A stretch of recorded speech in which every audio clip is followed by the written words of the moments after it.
Alrighty, hi soul family. Is this recording? I think so. I think it's recording. I'm not really sure, y'all. I'm really trying a whole new setup. First of all, so Spirit has called me to do a video for the collective. And I definitely feel like right now your old self is hijacking your reality and you feel like, what the fuck is going on? Like, I've been doing so much purging. I thought I was on the right track. Maybe you're beating yourself up a little bit. And I feel like right now Spirit is just calling us as a collective. And I say this as us because I'm with you guys. I definitely feel it and I'm going through it too as well.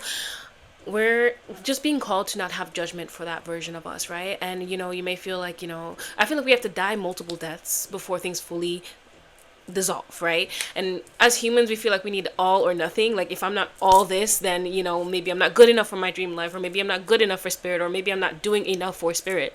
And that is all self-induced pressure that we put on ourselves, right? God loves us unconditionally, and I say unconditionally, I mean unconditionally. He knows how many times we about to fuck up. He knows how many times we about to do this, that, and third. And I don't even want to label it as a fuck up, because to God it's like we're still learning. I'm sorry, I'm just checking to see if it's still recording.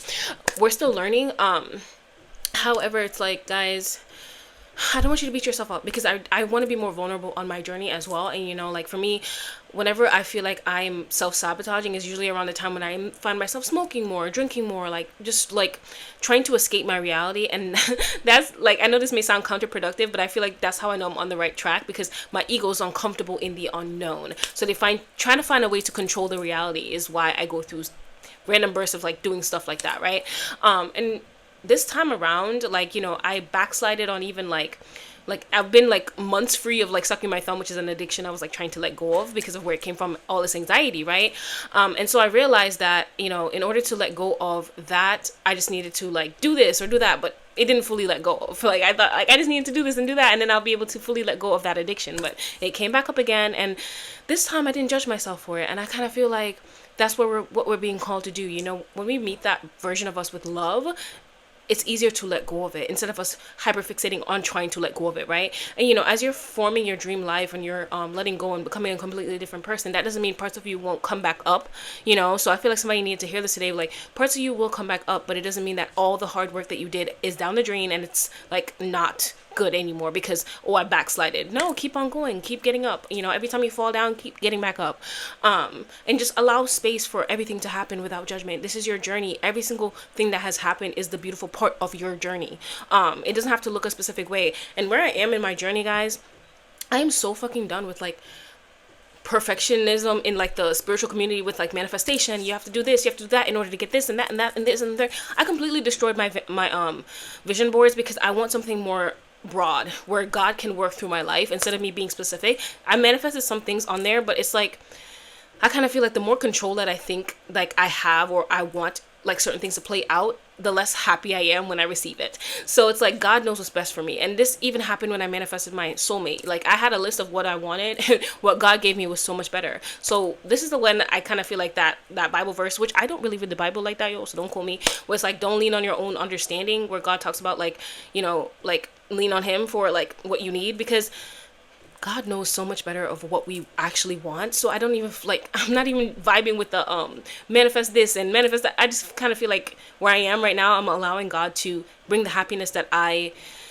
whatever is best in alignment for me that he knows would make me happy, do that, okay? Because God knows what we want before we even know what we want. And every time I see my partner and I hang out with my partner, he's a reminder of that.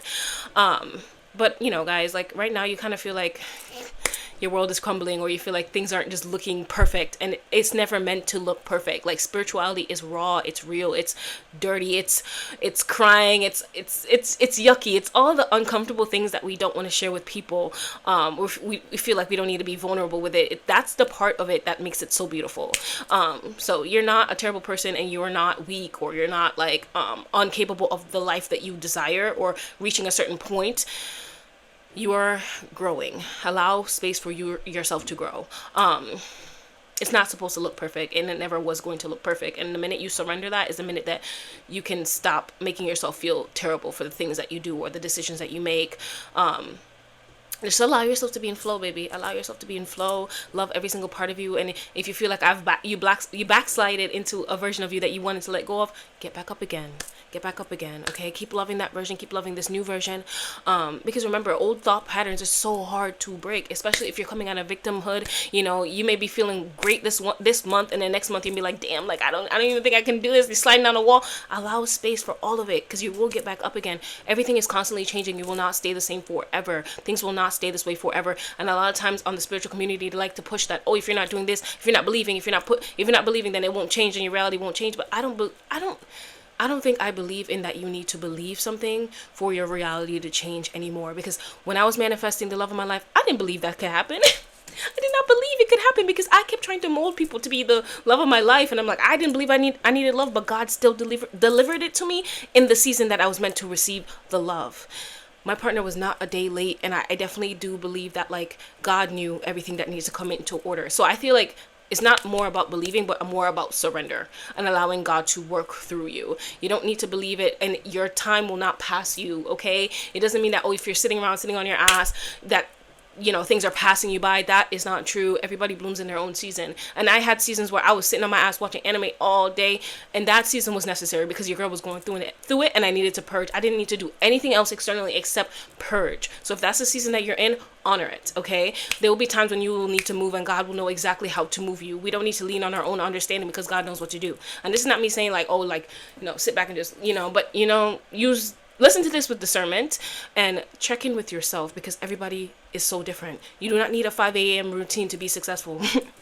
You do not need to fill your entire to-do list with things to do in order to be successful. You do not need to earn your success. You are already successful as you are. You are enough as you are.